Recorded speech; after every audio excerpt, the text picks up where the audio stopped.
जय हिंद। आज हम NCERT विज्ञान का प्रश्न उत्तर करेंगे। विज्ञान कक्षा 9 के लिए अध्याय 8 चैप्टर का नाम है बल तथा गति के नियम। प्रश्न संख्या 1। कोई वस्तु शून्य बाह्य असंतुलित बल अनुभव करती है। क्या किसी भी वस्तु के लिए अशून्य वेग से गति करना संभव है? यदि हाँ, तो वस्तु के वेग के परिमाण एवं दिशा पर लगने वाली शर्तों का उल्लेख करें। उत्तर होगा हाँ, संभव है। न्यूटन के प्रथम नियम जड़त्व का नियम के अनुसार यदि किसी वस्तु पर कुल बाहरी असंतुलित बल शून्य है तो वह वस्तु या तो विश्राम की अवस्था में रहेगी या नियत वेग से सीधी रेखा में गति करेगी। इसका मतलब यदि वस्तु पहले से चल रही थी यानी कुछ वेग के साथ और अब कुल बाहरी असंतुलित बल 0 है तो उसकी वेग का परिमाण और दिशा दोनों अपरिवर्तित रहेंगे, यानी वह वेग बनी रहेगी। वह सुचारू यानी यूनिफॉर्म गति करता रहेगा। शर्त पहला, कुल बाह्य असंतुलित बल 0 हो।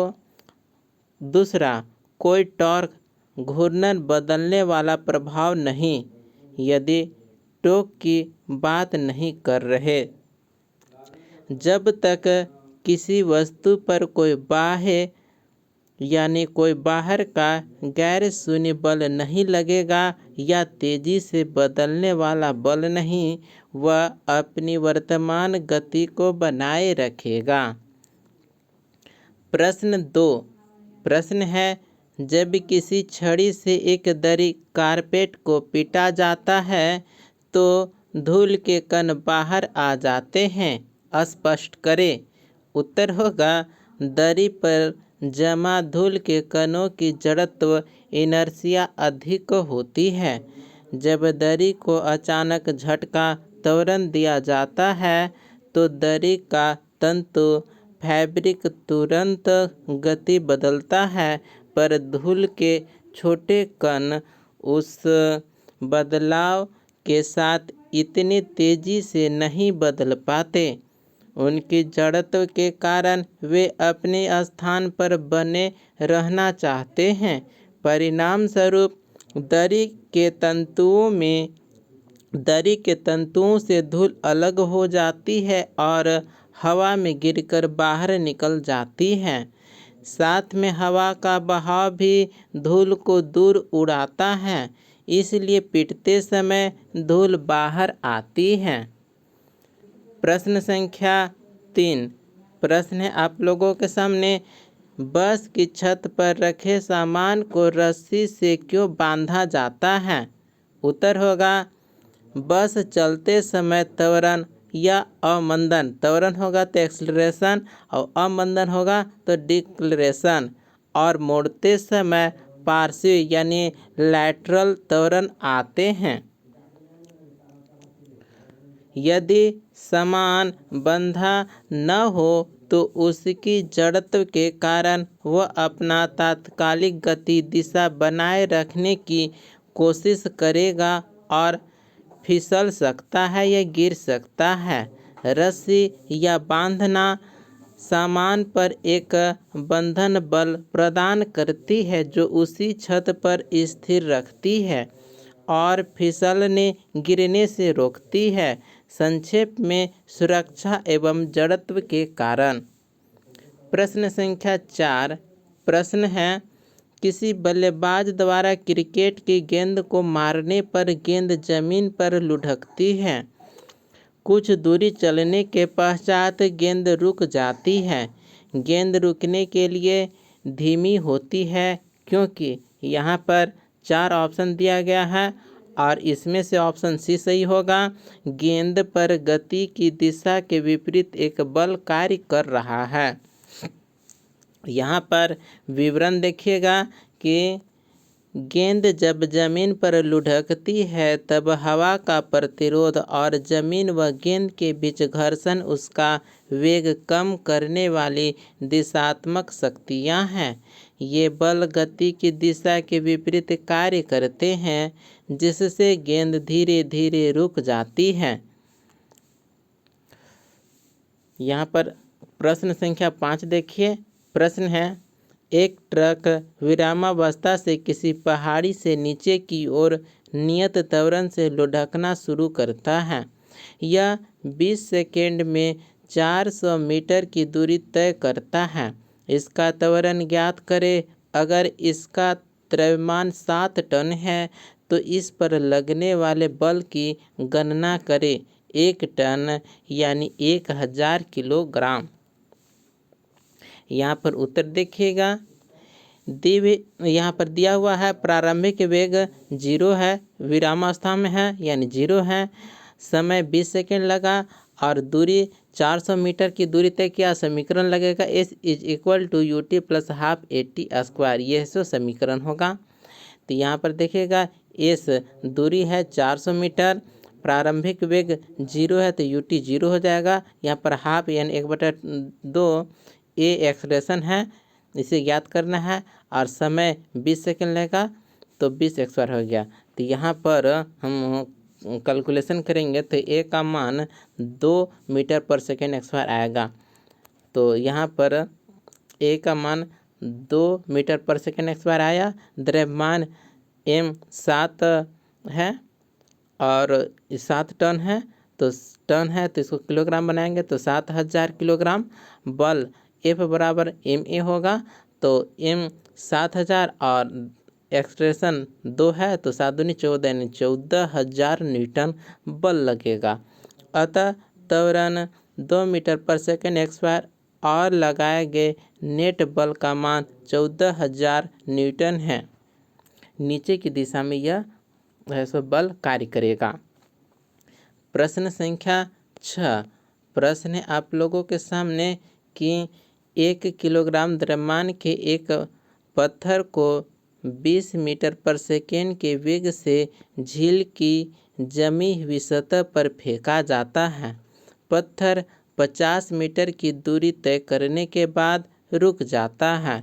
पत्थर और बर्फ के बीच लगने वाले घर्षण बल की गणना करें।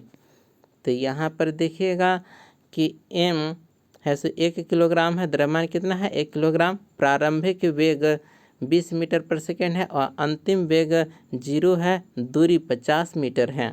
ठीक है, यहाँ पर इतना दिया हुआ है। तो घर्षण बल F ने काम करके पत्थर की प्रारंभिक गतिज ऊर्जा को शून्य कर दी। ऊर्जा संतुलन होगा तो प्रारंभिक काइनेटिक एनर्जी यानी ½ mv²। ये फार्मूला आप याद कर लीजिएगा। तो ½ 1/2 हो गया। M 1 किलोग्राम है, U प्रारंभिक वेग 20 है तो यहाँ पर 20 मीटर पर सेकेंड तो 20² हो गया। और यहाँ पर कैलकुलेशन करेंगे तो यानी यहाँ आ जाएगा 200 जूल। ठीक है, काइनेटिक एनर्जी 200 जूल होगा।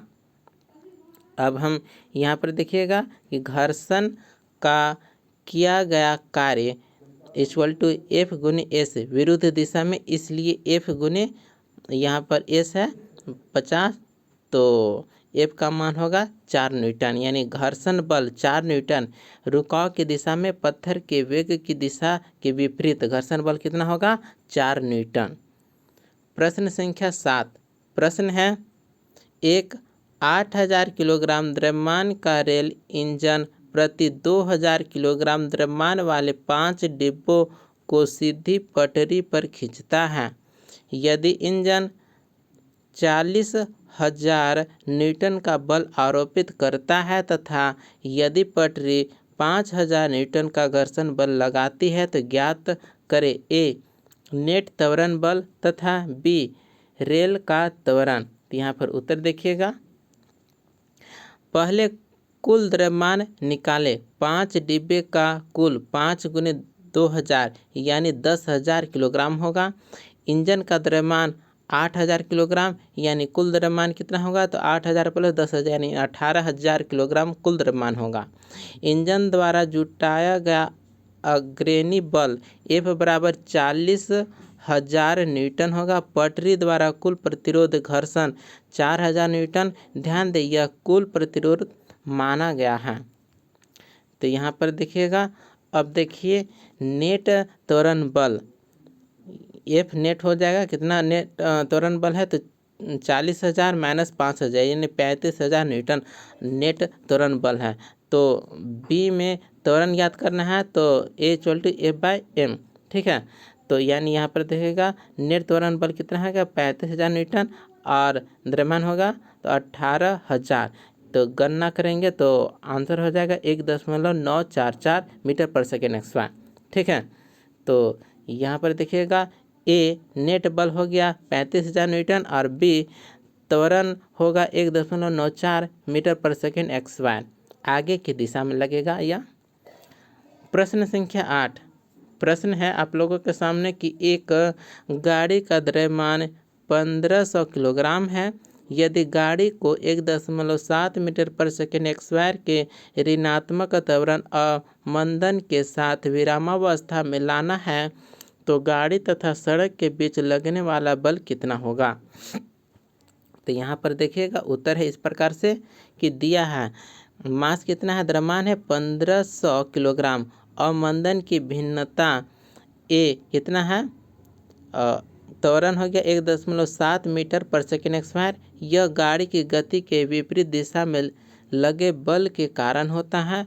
आवश्यक द्विपक्षीय घर्षण यानी ब्रेकिंग बल का परिमाण, तो F बराबर ma फोर्स है, F फोर्स यानी बल का समीकरण होगा m गुनी a।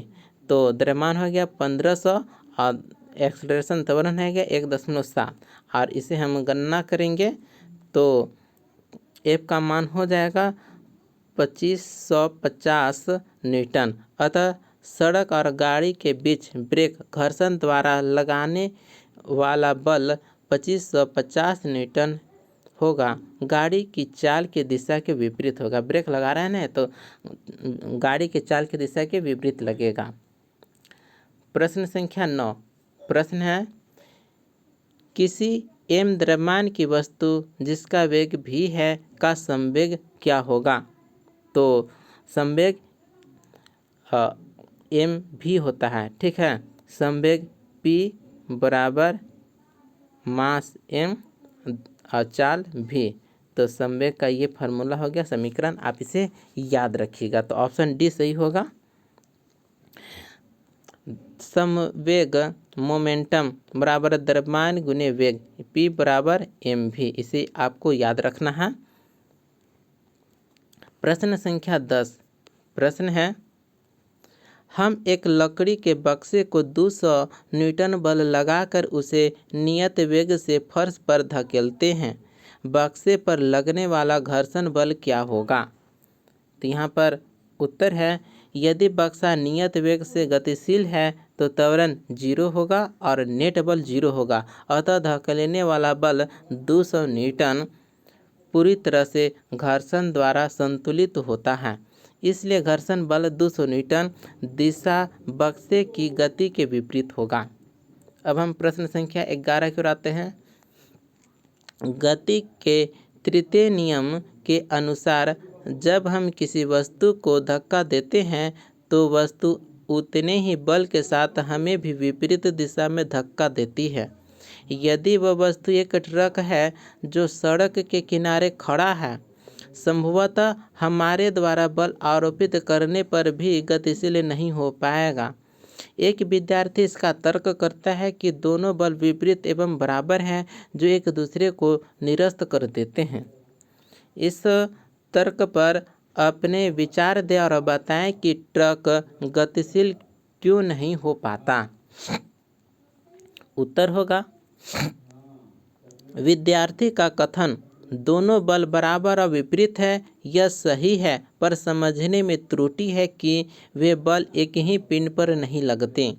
न्यूटन का तीसरा नियम कहता है कि यदि आप ट्रक पर F फोर्स से धक्का देते हैं तो ट्रक आप पर F फोर्स के बराबर परंतु विपरीत दिशात्मक बल लगाता है। परंतु यहाँ पर परंतु लग गया है। नंबर 1, ये दो बल अलग अलग वस्तुओं पर लागू होते हैं, एक आप पर एक ट्रक पर, इसलिए वे एक दूसरे को निरस्त नहीं करते। बल तभी निरस्त होते अगर वे एक ही वस्तु पर समान स्थान और समय पर विपरीत दिशाओं में लगते। नंबर 2, ट्रक को हिलाने के लिए ट्रक पर लगने वाला आपका धक्का उस ट्रक के और जमीन के साथ होने वाले प्रतिरोध मुख्यतः स्थैतिक घर्षण से अधिक होना चाहिए। अक्सर हमारा छोटा धक्का अधिकतम स्थैतिक घर्षण को पार नहीं कर पाता, इसलिए ट्रक नहीं हिलता। नंबर 3, संक्षेप में हम बोलेंगे कि क्रिया प्रतिक्रिया बराबर और विपरीत है पर वे अलग अलग पिंडों पर लगते हैं। ट्रक न हिलने का कारण यह है कि ट्रक और धरती के बीच प्रतिरोध स्थैतिक घर्षण आपके द्वारा लगाया गया बल से बड़ा या समता में होता है। अब हम प्रश्न संख्या 12 की ओर आते हैं। प्रश्न है आप लोगों के सामने, 200 ग्राम द्रव्यमान की एक हॉकी की गेंद 10 मीटर प्रति सेकेंड से गति कर रही है। यह एक हॉकी स्टिक से इस प्रकार टकराती है कि यह 5 मीटर प्रति सेकेंड के वेग से अपने प्रारंभिक मार्ग पर वापस लौटती है। हॉकी स्टिक द्वारा आरोपित बल द्वारा हॉकी की गेंद में आए संवेग परिवर्तन के परिमाण का परिकलन कीजिए। उत्तर होगा, यहाँ पर दिया गया है कि द्रव्यमान कितना है 200 ग्राम यानी 0.2 किलोग्राम।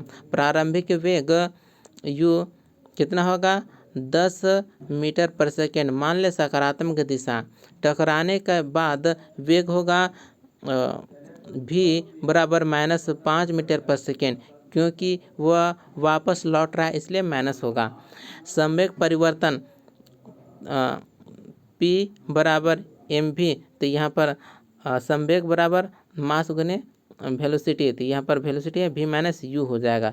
ठीक है, संवेग परिवर्तन बराबर m यहाँ पर इंटू है v माइनस u, यहाँ ब्रैकेट हो जाएगा। ठीक है, तो संवेग कितना हो जाएगा, कैलकुलेशन करेंगे तो -3 किलोग्राम मीटर प्रति सेकेंड हो जाएगा। तो द्रव्यमान हो गया, यहाँ पर द्रव्यमान 0.2 किलोग्राम है और यह सो भी हो गया -5 और u हो गया 10 और संवेग का मान हो जाएगा -3 किलोग्राम मीटर प्रति सेकेंड। परिमाण मैग्नीट्यूड 3 किलोग्राम मीटर प्रति सेकेंड नकारात्मक संकेत दर्शाता है कि दिशा बदल गई। अब विपरीत दिशा में यह लगेगा। प्रश्न संख्या 13, प्रश्न है 10 ग्राम द्रव्यमान की एक गोली सीधी रेखा में 150 मीटर प्रति सेकेंड के वेग से चलकर एक लकड़ी के गुटके से टकराती है और 0.03 सेकेंड के बाद रुक जाती है। गोली लकड़ी को कितनी दूरी तक भेदेगी? लकड़ी के गुटके द्वारा गोली पर लगाए गए बल के परिमाण की गणना करें। तो उत्तर होगा, यहाँ पर प्रश्न में दिया गया है कि द्रव्यमान m 10 ग्राम है यानी 0.01 किलोग्राम। प्रारंभिक वेग u बराबर 150 मीटर प्रति सेकेंड और अंतिम वेग v बराबर 0 होगा और समय कितना लगा 0.03 सेकेंड। तो पहला भाग में दूरी यानी पेनिट्रेशन निकालने के लिए हमें अवमंदन डिक्लेरेशन a चाहिए गति समय से। तो यहाँ पर देखिएगा त्वरण a बराबर तो है गया v minus u by t. ये फार्मूला हो गया समीकरण, आप इसे नोट डाउन कर लीजिए और याद कर लीजिएगा। तो अंतिम वेग 0 है, प्रारंभिक वेग 150 और समय हो गया 0.03। ठीक है, आप कैलकुलेशन करेंगे तो इसका मान हो जाएगा -5000 मीटर प्रति सेकेंड XY। तो त्वरण कितना लगेगा, तो त्वरण का मान आया -5000 मीटर प्रति सेकेंड XY। अब दूरी एस के लिए तो फार्मूला होगा कि वी एक्स आर बराबर u x r plus 2 AS। यह हो गया समीकरण, आप इसे याद रखिएगा। तो वी एक्स आर तो अंतिम दूरी 0 है और यहाँ पर 0 हो जाएगा। और फिर देखिएगा यू एक्स वाई, तो यू प्रारंभिक वेग है 150, तो 150 एक्स वाई 2 के जगह पर 2 और एक्सलेशन की जगह पर एक की जगह पर 5000 आ जाएगा और एस निकालना तो एस आ जाएगा। तो यहाँ पर हम कैलकुलेट करेंगे तो एस सेकेंड कितना हो जाए, एस मीटर कितना हो जाएगा, एस का मान हो जाएगा यहाँ पर देखिएगा 2.25 मीटर हो गया। तो इसके बाद देखिएगा कि दूसरा भाग लकड़ी द्वारा गोली पर लगने वाला बल परिमाण ए बराबर एम ए निकालेंगे। तो मास द्रव्यमान है 0.01 और यहाँ पर त्वरण है 5000, तो फोर्स कितना हो जाएगा 50 न्यूटन वेग के विपरीत। ठीक है, तो अतः गोली लकड़ी को लगभग 2.25 मीटर तक भेदेगी और लगने वाला बल 50 न्यूटन है। वास्तविक जीवन में लकड़ी की गुनों और टूटने से दूरी कम होगी, पर गणितीय मॉडल यहाँ सुसंगत है। प्रश्न संख्या 14। प्रश्न है, एक वस्तु जिसका द्रव्यमान 1 किलोग्राम है 10 मीटर पर सेकेंड के वेग से एक सीधी रेखा में चलते हुए विरामावस्था में रखे 5 किलोग्राम द्रव्यमान की एक लकड़ी के गुटके से टकराती है। उसके बाद दोनों साथ साथ उसी सीधी रेखा में गति करते हैं। संघट्ट के पहले और बाद के कुल संवेगों की गणना करें। आपस में जुड़े हुए संयोजन के वेग की भी गणना करें।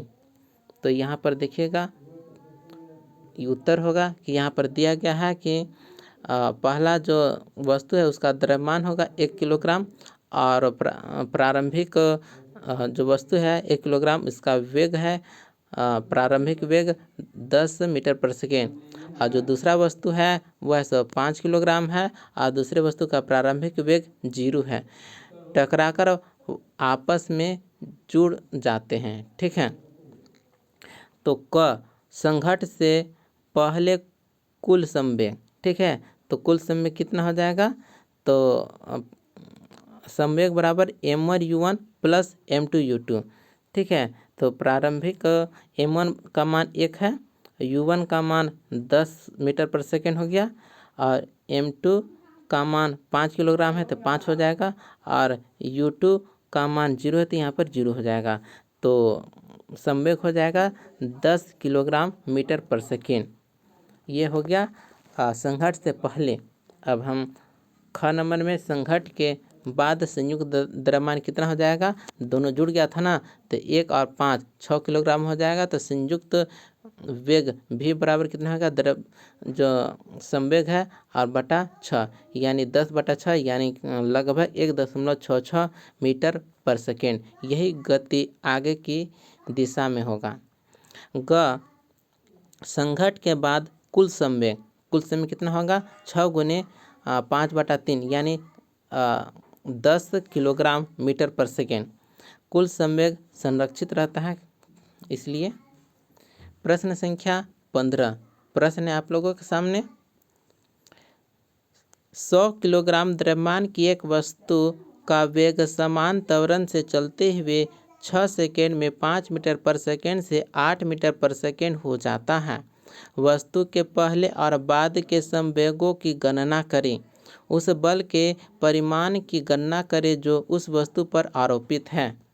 तो 15वें प्रश्न का उत्तर होगा, यहाँ पर दिया गया है कि द्रव्यमान कितना है, तो 100 किलोग्राम है और प्रारंभिक वेग u 5 मीटर पर सेकेंड है, अंतिम वेग भी 8 मीटर पर सेकेंड है और समय t 6 सेकेंड लगा। तो प्रारंभिक संवेग कितना होगा, तो प्रारंभिक संवेग pi बराबर mu, तो m कितना है 100 और u कितना है 5 मीटर, तो 100 गुने 5 तो 500 किलोग्राम मीटर पर सेकेंड प्रारंभिक संवेग होगा। अब हम अंतिम संवेग जानते हैं। अंतिम संवेग pf बराबर एम भी। तो एम 100 है, अभी 8, तो 100 गुने 8 800 किलोग्राम मीटर पर सेकेंड अंतिम संवेग हो गया। तो संवेग में परिवर्तन कितना होगा, 800 माइनस 500 यानी 300 किलोग्राम मीटर पर सेकेंड, ये हो गया संवेग परिवर्तन। त्वरण जानेंगे, ए बराबर भी माइनस यू बाय टी, ये हो गया त्वरण। तो त्वरण भी हो गया 8, यू हो गया 5, समय है 6, तो इसका मान हो जाएगा त्वरण 0.5 मीटर पर सेकेंड एक्स वाई। तो बल एफ बराबर एम ए, एम है 100 और त्वरण हो गया 0.5 मीटर पर सेकेंड एक्स वाई। तो यहाँ पर कैलकुलेट कर देंगे, गुना करेंगे तो हो जाएगा 50 न्यूटन, बल हो गया 50 न्यूटन। तो अतः प्रारंभिक संवेग 500 किलोग्राम मीटर पर सेकेंड है, अंतिम होगा 800 किलोग्राम मीटर पर सेकेंड अंतिम संवेग, और लगने वाला बल 50 न्यूटन आगे की दिशा में लगेगा। प्रश्न संख्या 16 प्रश्न है, प्रश्न बहुत लंबा है, हम इसका डायरेक्ट है सो आंसर देखेंगे। देखिएगा, डायरेक्ट हम इसका आंसर देखेंगे 16वां प्रश्न का। सार में सही बात यह है कि टक्कर के दौरान कीड़े और कार एक दूसरे पर समान एवं विपरीत बल लगाते हैं। न्यूटन का तीसरा नियम, इसलिए टक्कर के दौरान लागू हुए बलों का परिमाण समान होता है। यही राहुल शाही कह रहे हैं, बल की दृष्टि से पर ध्यान देने वाली बातें हैं। नंबर 1, परिमाण समान पर प्रभाव अलग। बल समान होते हुए भी कीड़े और कार पर इसका प्रभाव अलग होता है, क्योंकि उनकी मांस और संरचना अलग है। कीड़े का द्रव्यमान बहुत छोटा है और शीघ्रता से वेग बदलता है। ठीक है, अब देखेंगे नंबर 2, पॉइंट नंबर 2, बाह्य प्रभाव भूमि का योगदान। टकराने के तुरंत बाद कार के संपूर्ण सिस्टम पर मार्ग, सड़क का प्रभाव, टायर्स का घर्षण इत्यादि भी होते हैं। पर टक्कर के बहुत छोटे समय पर यानी कोलिजन इम्पल्स दोनों पर लगने वाला बल आपस में बराबर विपरीत ही रहता है। पॉइंट नंबर 3, क्यों कीड़ा मर गया। कीड़े के शरीर पर अत्यंत तीव्र अवमंदन बहुत बड़ा क्योंकि थीटा भी बहुत बड़ा है और बहुत समय समय बहुत छोटा। ठीक है, चाल है सो बड़ा, बहुत बड़ा और समय बहुत छोटा हो गया। ठीक है, लगने से उसमें आंतरिक क्षति और मृत्यु हुई। कार ने अधिक बल नहीं लगाया, बल दोनों पर बराबर था, पर कीड़े का तंत्रिकात्मक यानी शारीरिक क्षतिजन्य प्रभाव अधिक हुआ। पॉइंट नंबर 4, किरण की बात आंशिक रूप से भ्रमित। किरण ने सिर्फ वेग के परिवर्तन की दिशा देख ली, लेकिन याद रखें संवेग का परिवर्तन थीटा पी बराबर एम भी होता है एवं इम्पल्स बल गुने समय बराबर होते हैं। संक्षेप में बोलेंगे तो राहुल का कथन समान बल सही है, किंतु कीड़े का बड़ा नुकसान उसके अल्प द्रव्यमान और तीव्र अवमंदन के कारण हुआ, इसलिए परिणाम अलग है। प्रश्न संख्या 17 प्रश्न है, एक 10 किलोग्राम द्रव्यमान की घंटी 80 सेंटीमीटर की ऊंचाई से फर्श पर गिरी। इस अवस्था में घंटी द्वारा फर्श पर स्थानांतरित संवेग के मान की गणना करें। परिकलन में सरलता हेतु नीचे की ओर दृष्ट त्वरण का मान 10 मीटर पर सेकेंड एक्स वाई लें।